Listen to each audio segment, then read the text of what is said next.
Hola, ¿cómo están? Bueno, hoy les voy a hablar de acciones reales. Ustedes en su momento estudiaron las acciones posesorias y vieron que ahí lo que se discutía eran cuestiones de hecho, no de derecho. Es decir, no importaba si alguien tenía o no tenía derecho, sino que se juzgaban hechos. Además, la sentencia no era definitiva porque después se puede en algunos casos revisar a través de una acción real. Bueno, ahora lo que vamos a ver son acciones distintas, porque acá sí va a ganar el que tenga mejor derecho. Acá hay que probar derechos y solo en caso de duda va a triunfar el poseedor. Pero la cuestión es tener un derecho y si los dos tienen derecho, va a ganar el que tenga el mejor derecho, ¿no? Y la sentencia que se dicte sí va a ser ya cosa juzgada de manera definitiva.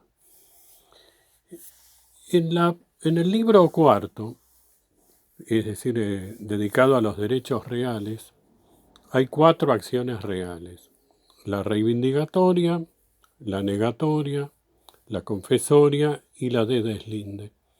Hay una discusión acerca de si estas son las únicas acciones reales o puede haber otras. Algunos pensamos que hay otras más, como la de división de condominio o la acción del acreedor hipotecario, la de partición de herencia. Pero es un tema opinable, porque fíjense que en el libro cuarto dedicado a los derechos reales el código dice que son estas 4, no dice que haya otras.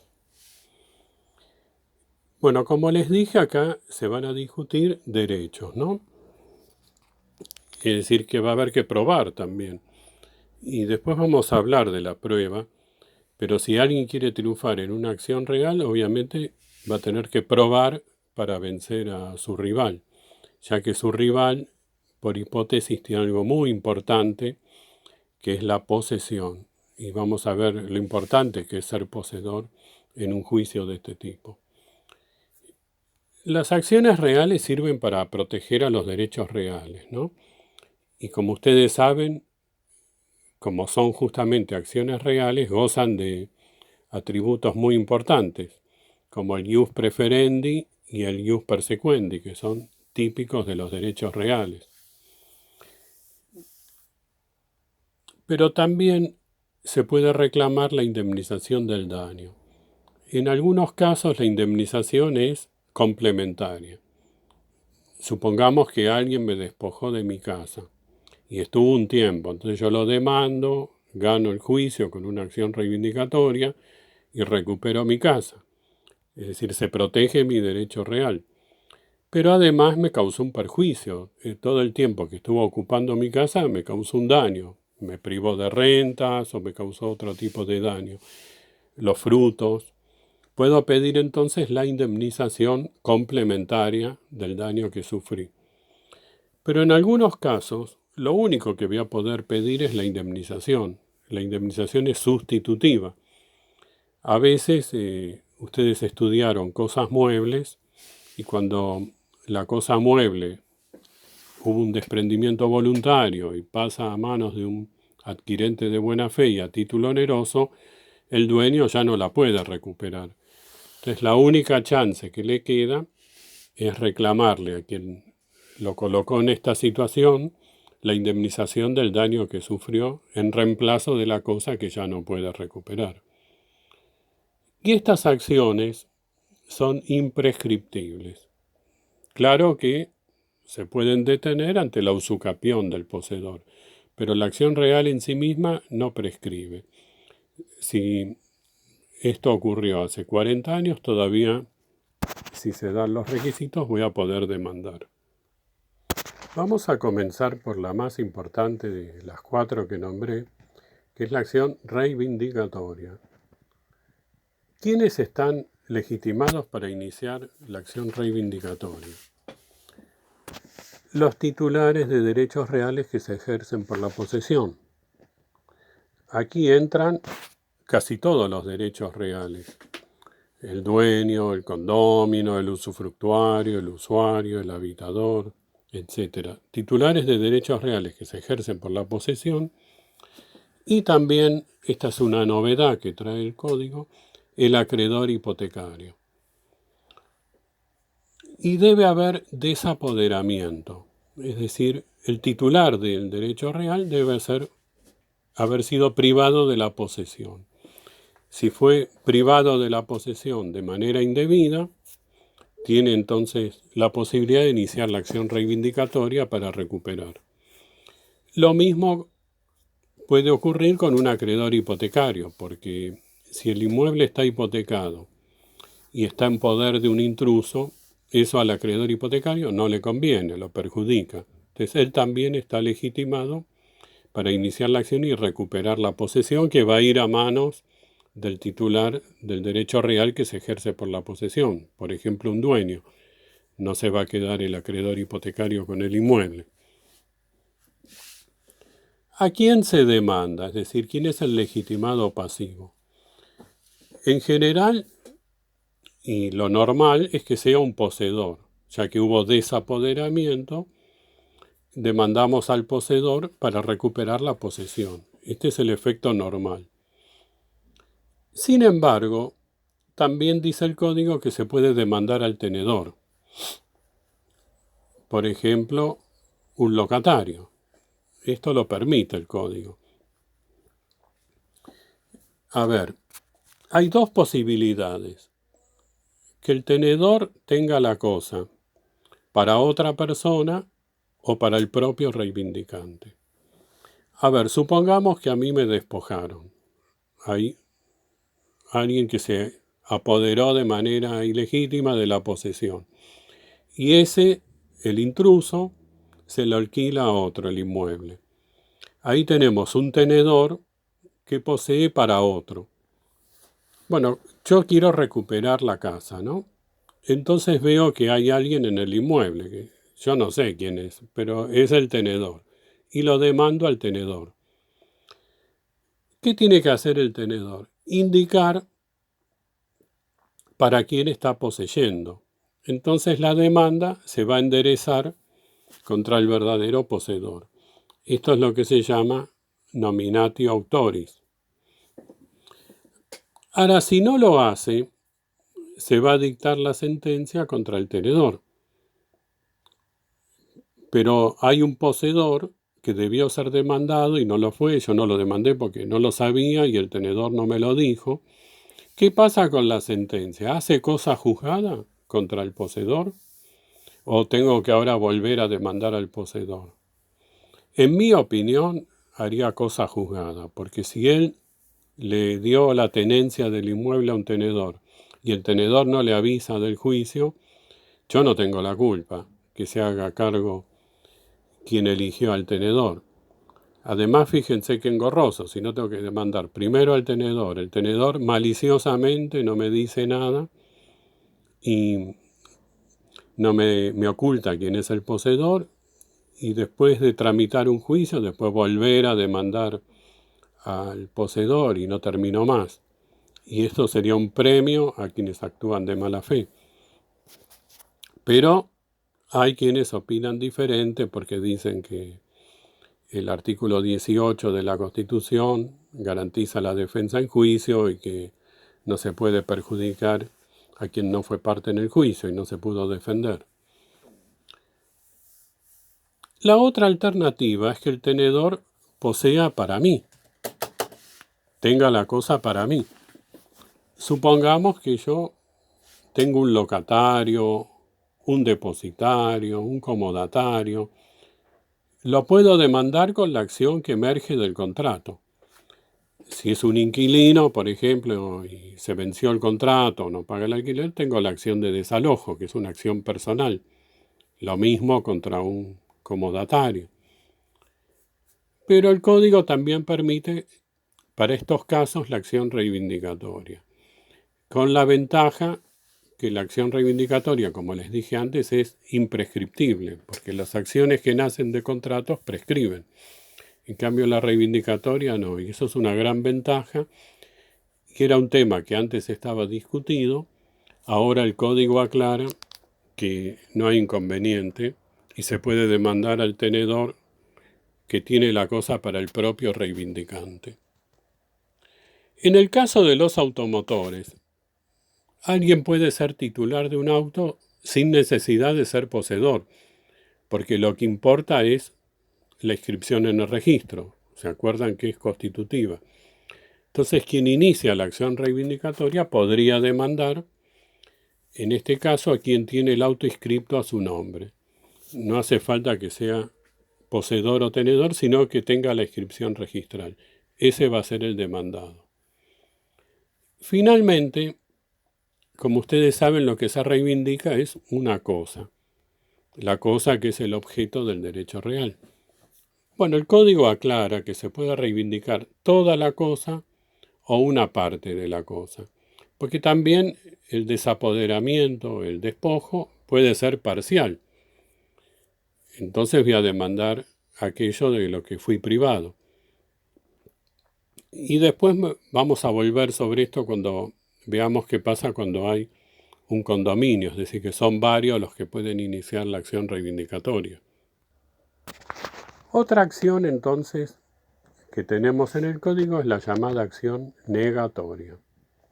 ¿Quiénes la pueden intentar? Los mismos que pueden intentar la acción reivindicatoria.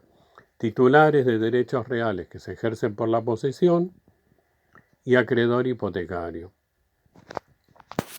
¿Cuál es la diferencia entre la acción reivindicatoria y la negatoria?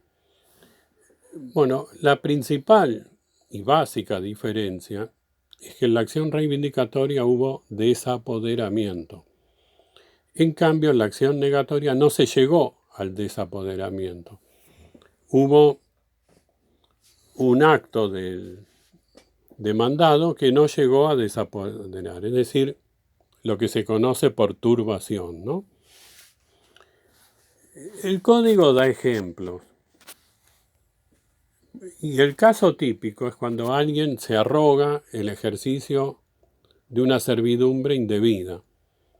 A ver, mi vecino todos los días pasa por mi campo para sacar agua de un pozo porque él se atribuye, se cree que tiene una servidumbre. Pero en realidad no existe tal servidumbre. Yo nunca constituí esa servidumbre. Él se la atribuye. En ese caso no hay desapoderamiento, hay una lesión menor.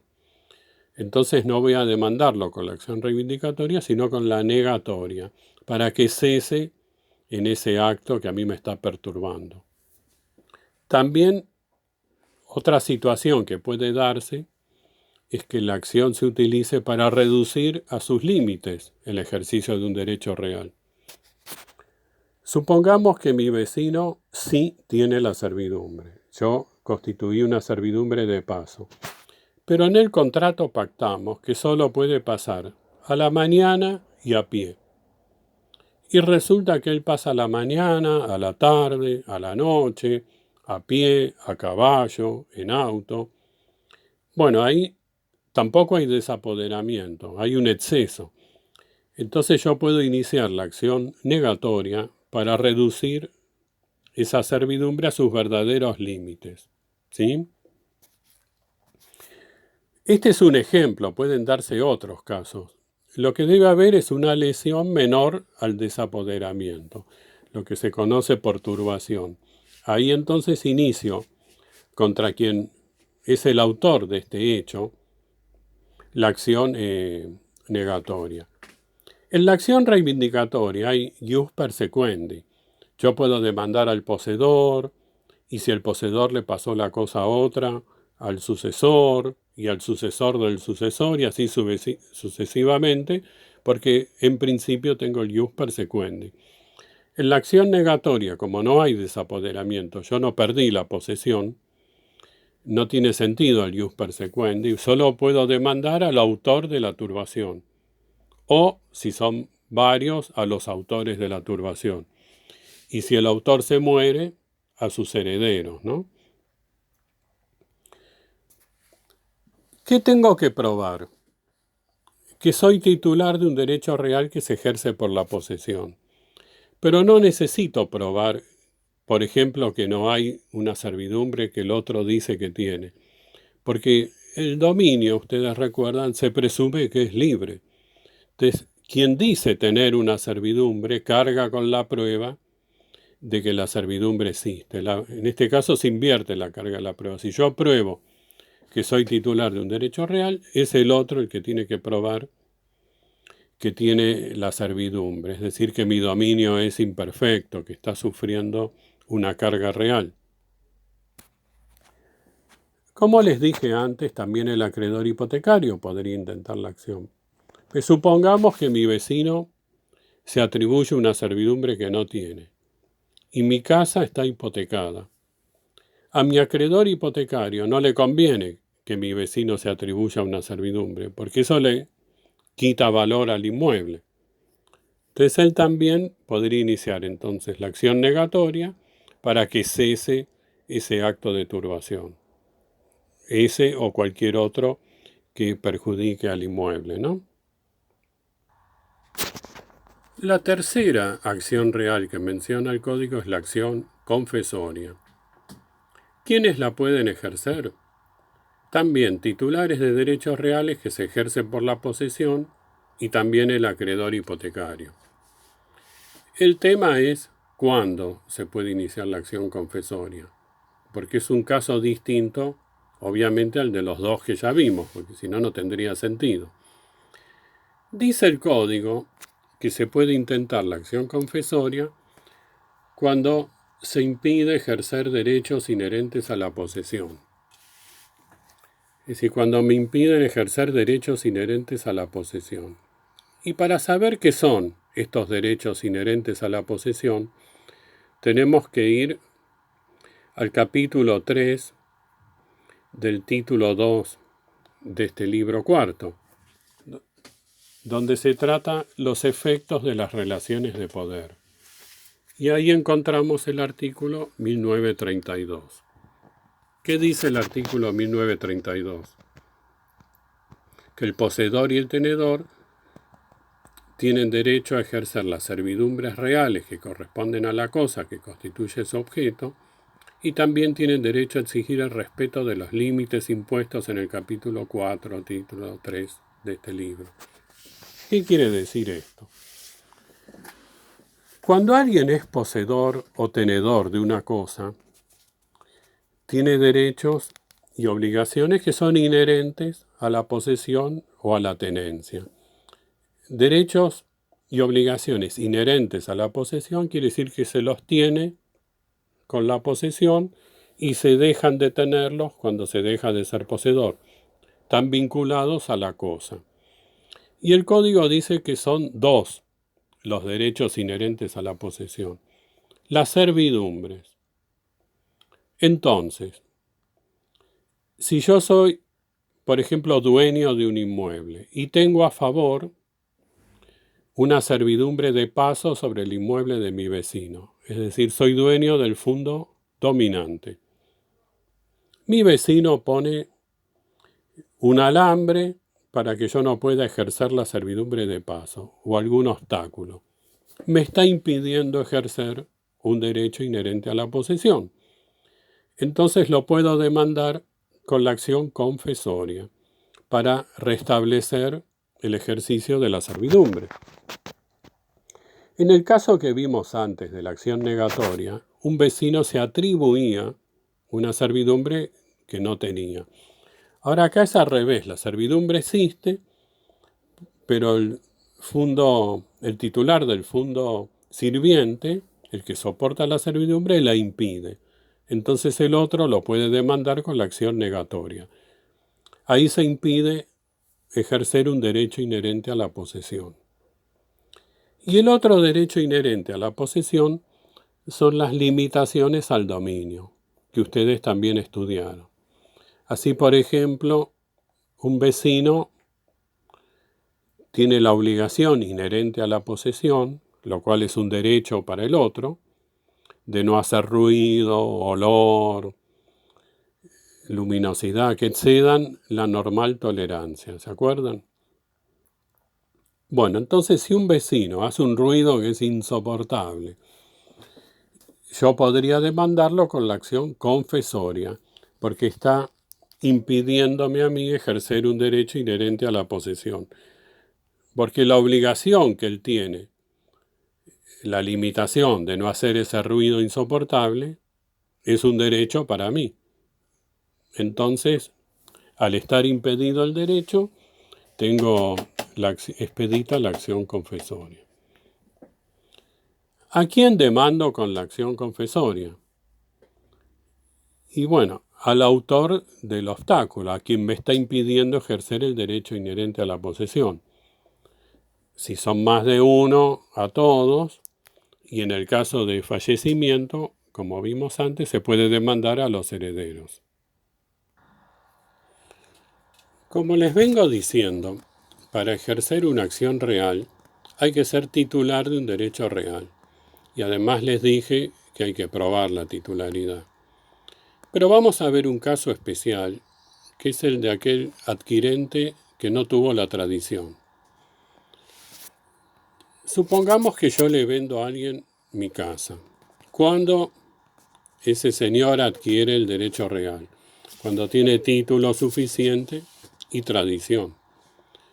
Bueno, tiene el título con todos los requisitos que pide la ley, no hay ningún problema, pero no le hice la tradición. Este comprador no adquirió el derecho real. Por otro lado, no le puedo hacer tradición porque resulta que no tengo yo la posesión.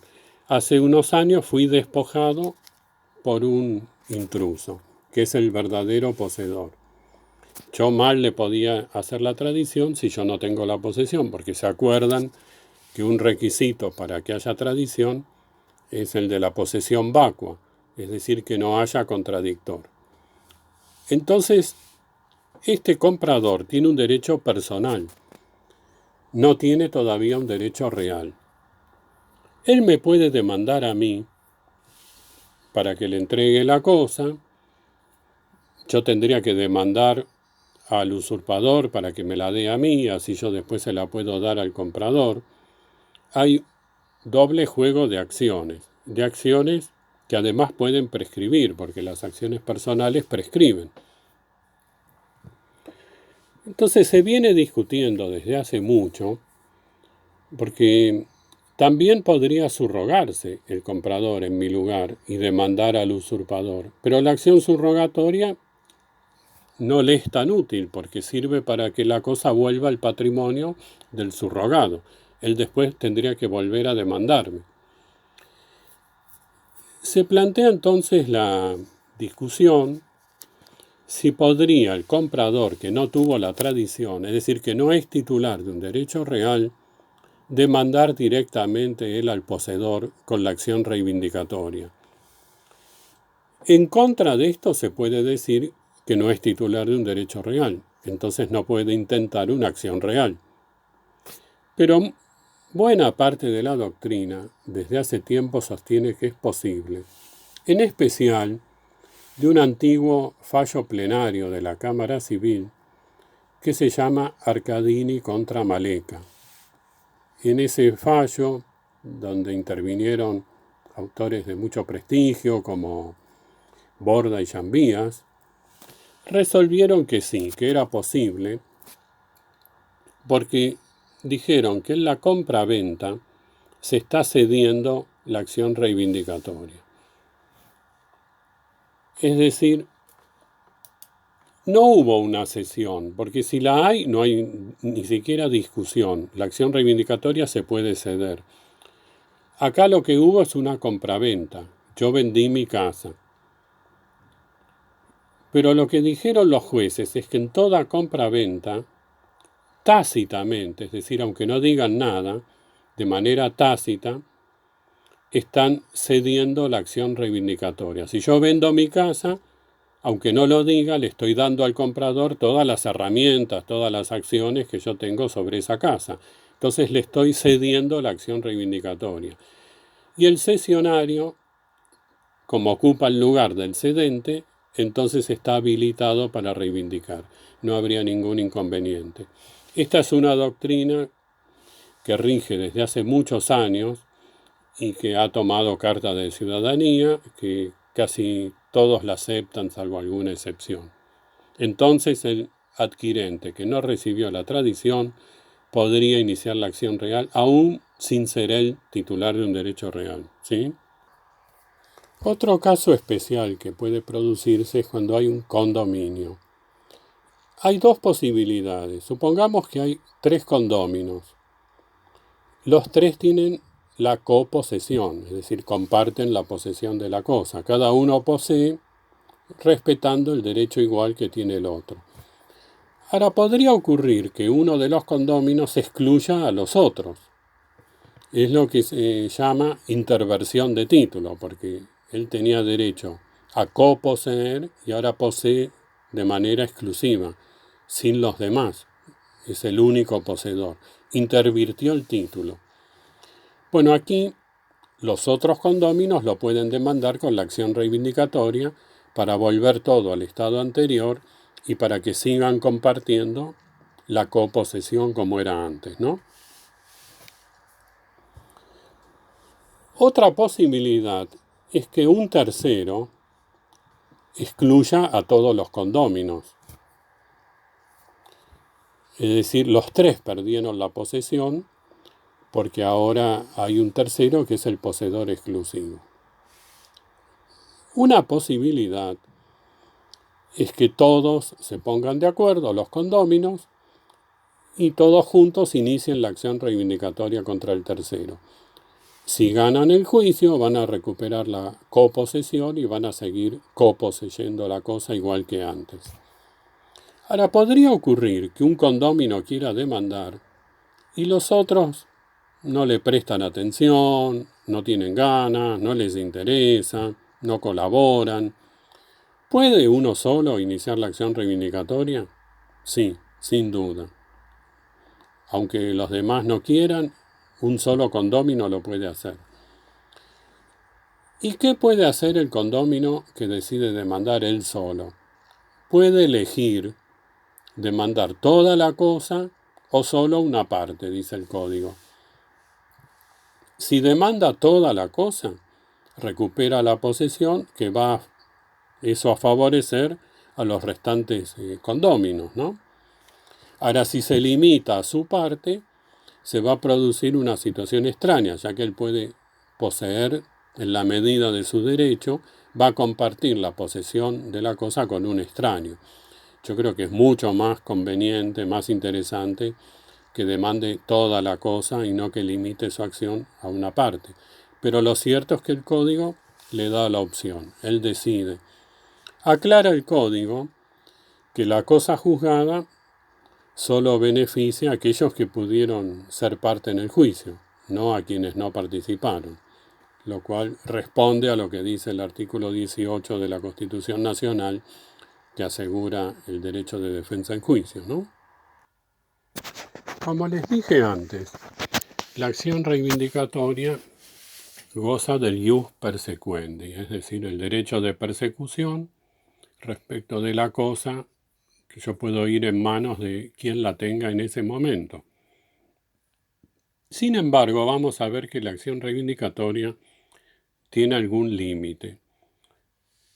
Ustedes ya estudiaron el régimen de las cosas muebles y ahí vieron que cuando hay desprendimiento voluntario, si la cosa pasa a manos de un tercero de buena fe y a título oneroso, ya el dueño no la puede reivindicar. Algo parecido tenemos con los inmuebles.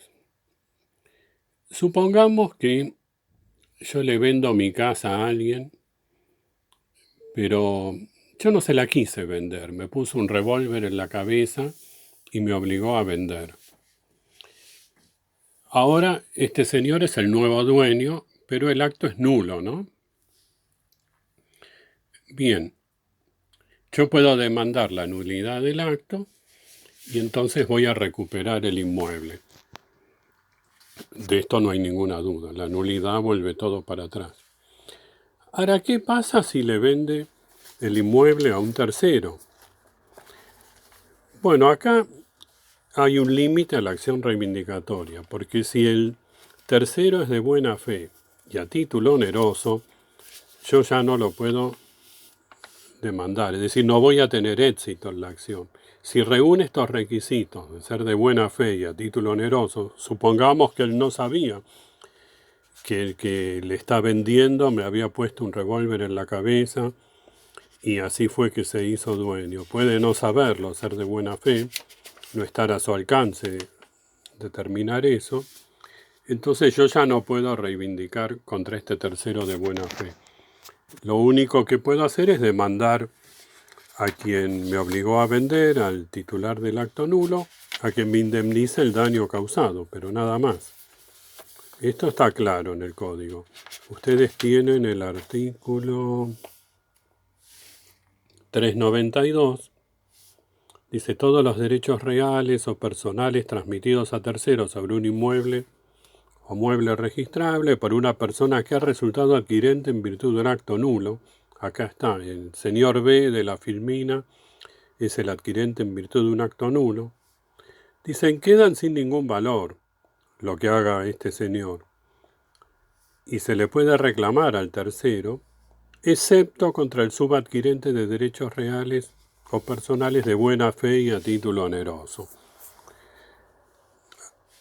Quiere decir que, de acuerdo al artículo 392, cuando se trata de inmuebles, por ejemplo, u cosas registrables, el tercero de buena fe y a título oneroso queda a salvo.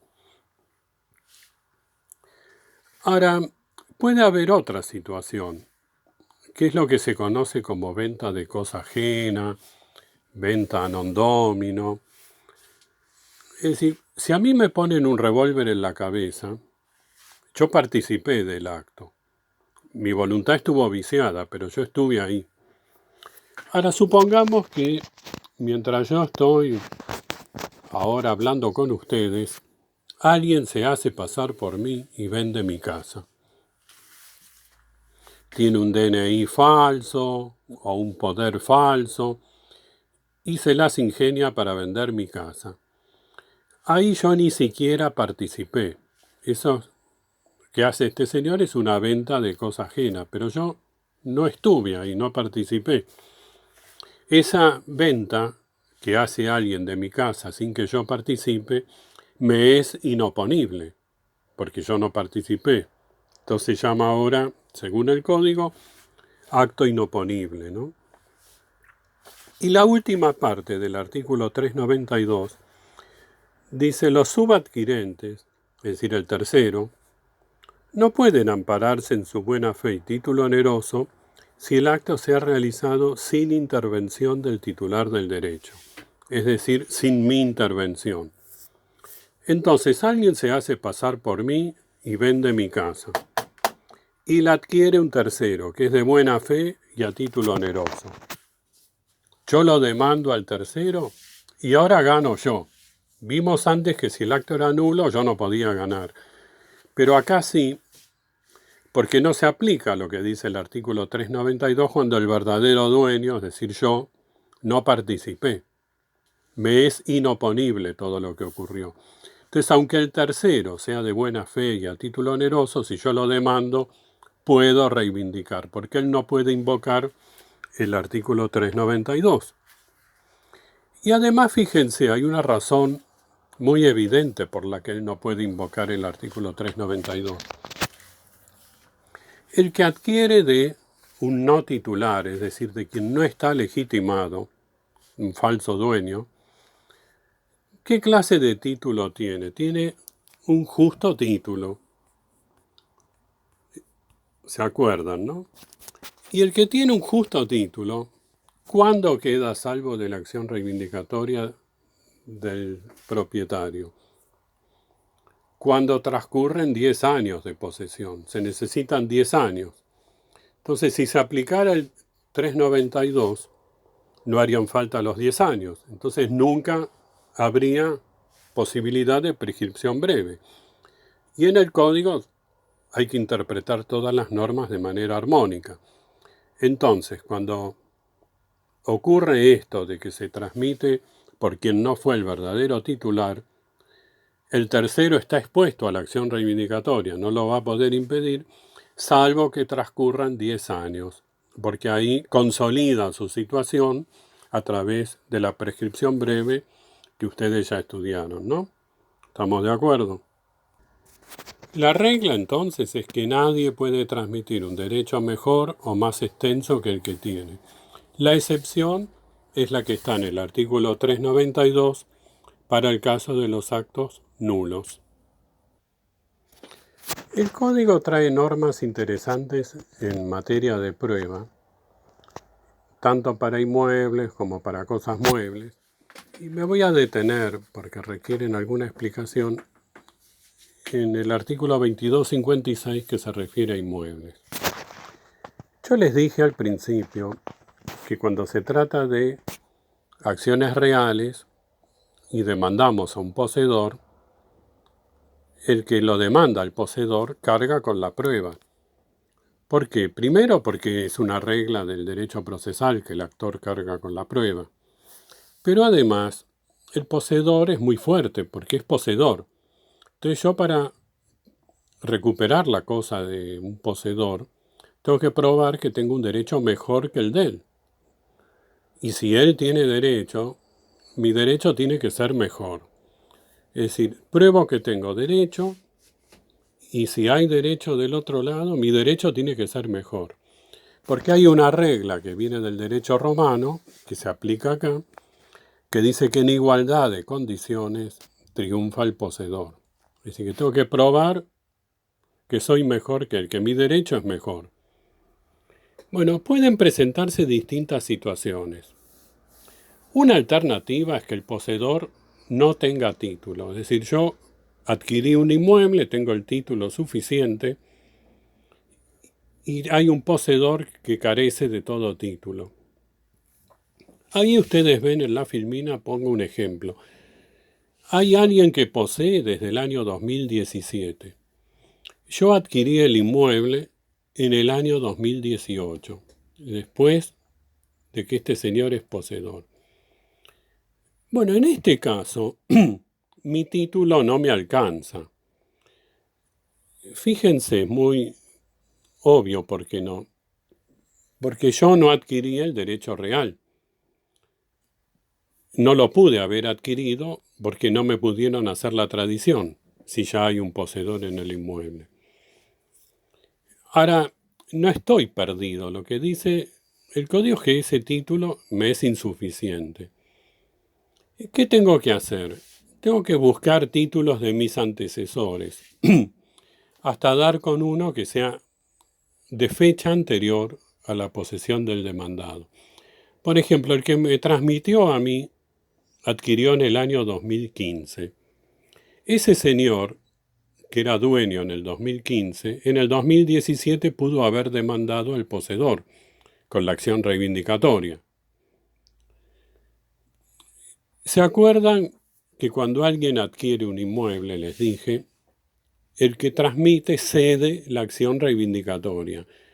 Hay una cesión implícita, tácita.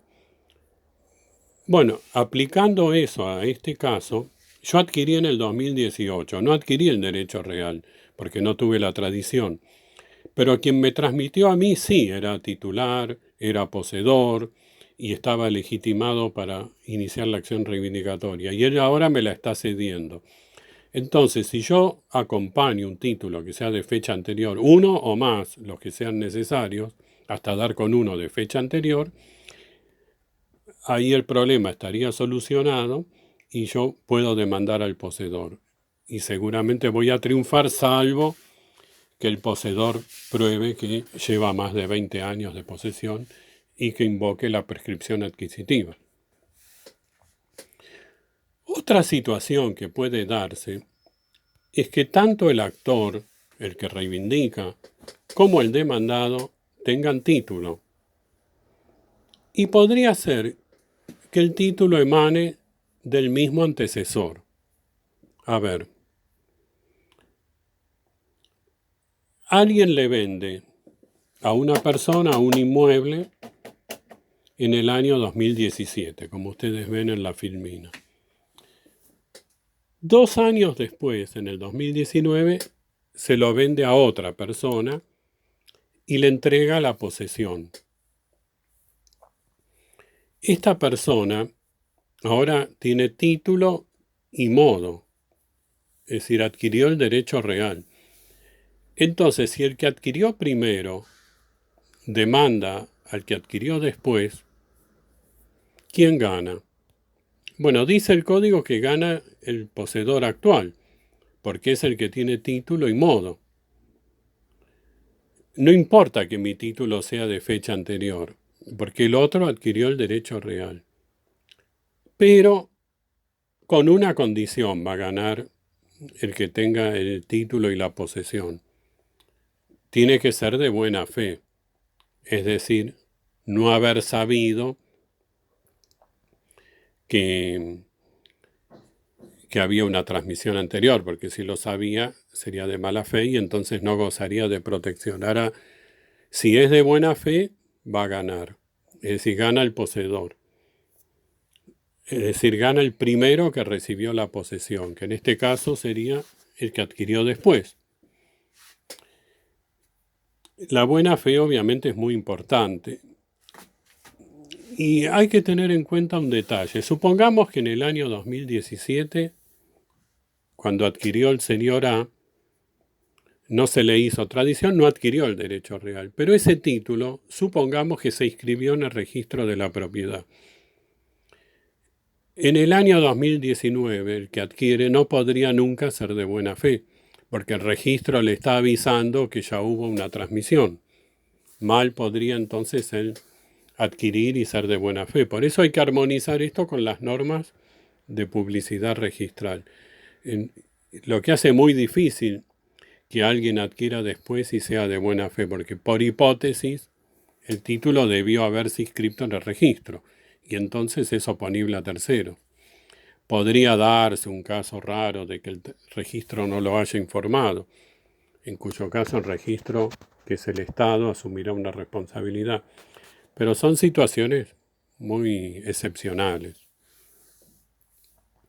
Y una situación todavía más excepcional sería que tanto el que reivindica como el que es demandado, los dos tengan título, pero que los títulos provengan de antecesores distintos. Es decir, yo tengo un título de propiedad sobre un inmueble que me lo vendió Juan Pérez. Y además hay una cadena de antecesores de Juan Pérez. Y el demandado tiene también un título, pero él le compró sobre el mismo inmueble a Juan López. Los dos tenemos título, pero emanan de antecesores distintos. En el caso anterior emanaban del mismo antecesor. Muy bien, ¿cómo se resuelve esto? Yo lo demando al otro que tiene la posesión. Tengo un título y el otro también tiene un título. ¿Qué tiene que hacer el juez? ¿Qué hay que demostrar en el juicio? Yo tengo que probar que mi derecho es mejor que el del otro. Y para eso vamos a hacer un estudio de títulos. Habrá que ver quién me vendió a mí y quién le transmitió al que me vendió a mí. Vamos para atrás, estudiamos toda la cadena. Y del otro lado también vamos a estudiar toda la cadena del otro. Y hay que ver quién de los dos tenía un mejor derecho, lo que puede surgir de ese estudio de títulos. Si esto no se puede determinar, dice el código que gana el poseedor actual. Es decir, primero estudiamos los derechos de cada uno a ver si alguno es mejor. Si esto no se puede saber, entonces sí, gana el poseedor actual porque se aplica esa regla que viene del derecho romano, que les comenté antes, que en igualdad de condiciones triunfa el poseedor, ¿no? También en esto es muy importante la buena fe, porque a lo mejor en esa cadena descubrimos que hubo alguna publicidad registral, entonces que del otro lado no podía haber buena fe. La buena fe, unida a la publicidad registral, juegan un factor muy importante. ¿Qué es la buena fe que vemos que es tan importante para detener una acción reivindicatoria, en materia de prueba? Si se trata de inmuebles, para ser de buena fe deben cumplirse algunos pasos. Si yo le voy a comprar un inmueble a otro, lo primero que tengo que hacer es ver quién figura en el registro como titular. Si ese que me va a vender figura en el registro como dueño, vamos bien. Porque si no figurara, yo no le puedo adquirir. Si lo hago, no podría alegar buena fe. Lo primero que tengo que hacer es constatar la información que hay en el registro. Una vez que verifico que quien me está por transmitir es quien figura inscrito en el registro, todavía hay que hacer algo más. Hay que hacer lo que se llama estudio de títulos. Es decir, el escribano va a estudiar el título del que me transmite y del antecesor y del antecesor del antecesor. Va a ir para atrás estudiando todos los títulos para ver si hay algún defecto, si hay algún vicio. Si en esa cadena de transmisiones no hay ninguna irregularidad, hay buena fe. Pero al revés, si en esa cadena aparece algún vicio, no se puede hablar de buena fe. Además, acuérdense que el error de derecho no es excusable. Es decir, que si se hace el estudio de títulos y surge algún vicio, o hay algún vicio, pero el escribano no lo ve porque hizo mal el estudio de títulos, también habría mala fe. Ahora, si yo voy al registro y veo que todo está bien, que el que me transmite es el que figura inscripto, y además he hecho el estudio de títulos, no se descubre ninguna irregularidad, vamos bien, yo puedo ser de buena fe. Pero tiene que darse algo más, porque en nuestro sistema la buena fe no es objetiva, es subjetiva. Quiere decir que para que alguien sea reputado de buena fe, tiene que realmente estar persuadido de la legitimidad de su adquisición, tiene que estar convencido de que está obrando bien. Supongamos que alguien vende su casa porque le pusieron un revólver en la cabeza. Después yo compro esa casa. Bueno, le compro a quien figura en el registro, eso está bien. Se hace el estudio de títulos, todo da bien, porque no va a surgir del estudio de títulos que alguien puso un revólver en la cabeza. Nadie va a poner eso en la escritura. Pero yo lo sabía, porque soy amigo del que puso el revólver en la cabeza, me lo contaron, lo presencié. No puedo yo hablar de buena fe, aunque esté bien el estudio de títulos y la información de registro. Yo no puedo estar persuadido de estar obrando bien si yo sabía del vicio que existió. Entonces, como la buena fe es subjetiva, acá, aunque dé bien el estudio de títulos y la información registral, de todos modos voy a ser de mala fe, porque también es importante lo que la persona sabía o debió saber, obrando con diligencia, porque acá la buena fe no es la buena fe del hombre cándido que cree que todo está bien, sino la buena fe diligencia. El adquirente debe obrar con diligencia, debe hacer todo lo que esté a su alcance para averiguar si hubo alguna irregularidad.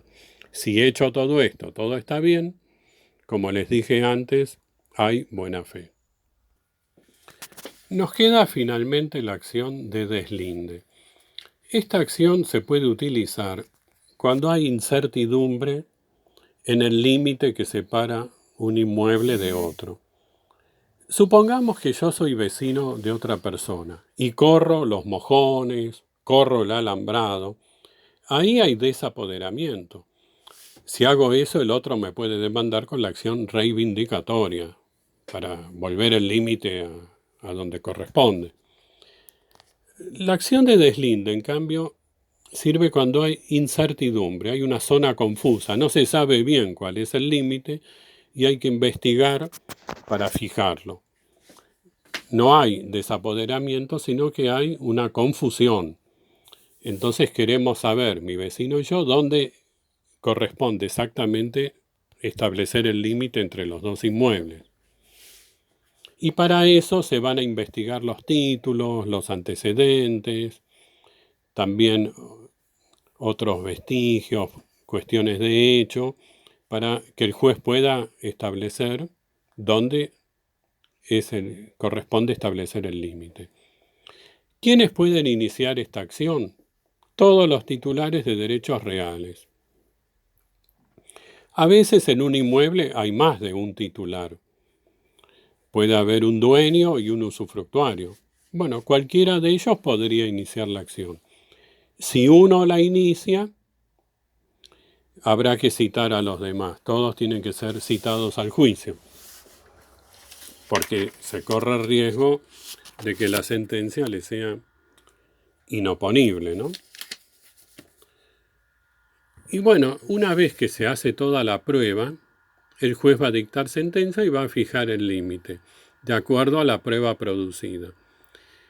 Si la prueba no es tan concluyente, el juez tiene alguna facultad para establecer el límite de la forma que él crea más conveniente, ¿no?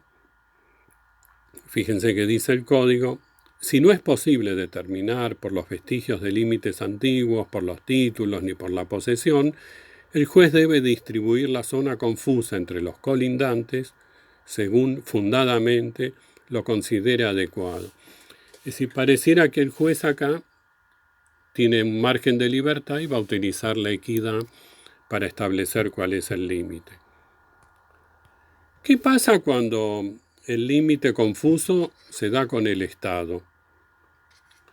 Si se trata de bienes que están en el dominio privado del Estado, se puede utilizar esta acción.